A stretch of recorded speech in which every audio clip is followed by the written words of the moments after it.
Good morning, Chattanooga. Here's a quick look at the top 5 news stories you need to know today.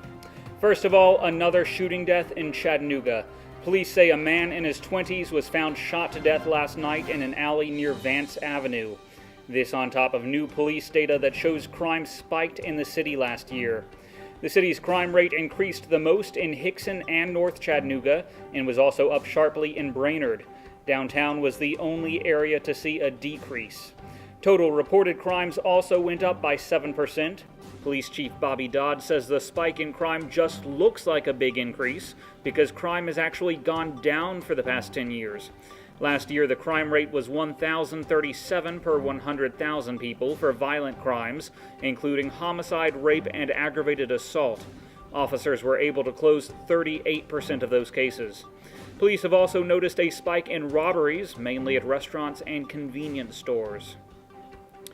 Next up, the University of Tennessee has pulled funding for Sex Week. After an uproar from conservative legislators, UT Chancellor Jimmy Cheek says the campus will no longer use state tax or tuition funds for the controversial event. UT President Joe DiPietro agrees, saying some Sex Week activities are not an appropriate use of state tax dollars. This year's Sex Week features a sex talent show, a drag show, a lesbian bondage expert, and a campus-wide hunt for a golden condom. While it will lose $11,000 in academic funding, Sex Week will keep close to $7,000 from student programming fees. Next up, Krystal's exodus from Chattanooga to Atlanta is nearly complete.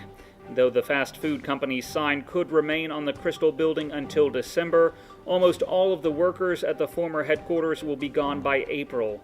Less than half of Krystal's 60 corporate employees will stay with the company after the move, but the company says it hopes to leave a legacy in downtown Chattanooga by opening up a museum and a company store. Krystal announced it would leave Chattanooga last fall, saying it was too costly and time-consuming to support all of its restaurants in 11 states from the Chattanooga airport. Officials say access to Atlanta's airport is crucial as the company expands to 500 locations throughout the Southeast. Tennessee Governor Bill Haslam has weighed in on reports that Volkswagen is talking with United Auto Workers.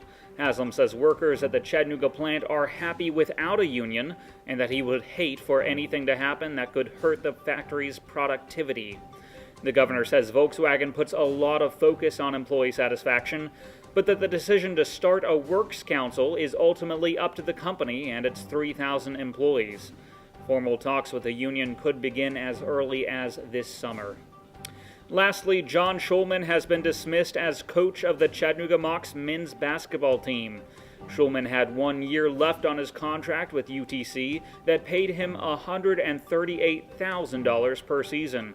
The university will pay him the remainder of that contract while it begins the search for a new coach. I did not want this day to come. I don't want to be up here talking to you right now. I wanted to keep fighting, and I wanted to keep this thing going. But without an extension, we all feel like this is the best for the program. It is a tough day. It's a tough day for me. It's a tough day for my family. See, some of you guys weren't supposed to show up today.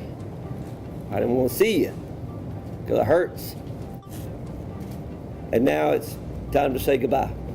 In the meantime, assistant coach Casey Long has been selected as interim coach. While the Mocs haven't had a winning season since 2009 and ticket sales have dwindled, Shulman still leaves UTC as the second winningest coach in the university's history. And looking at weather, today will be mostly sunny with a high near 47 degrees. There may be a chance of snow flurries after 2 a.m. tonight, with a low temperature around 33. I'm Harrison Keeley. For more on these stories and updates throughout the day, follow us on Facebook and visit timesfreepress.com.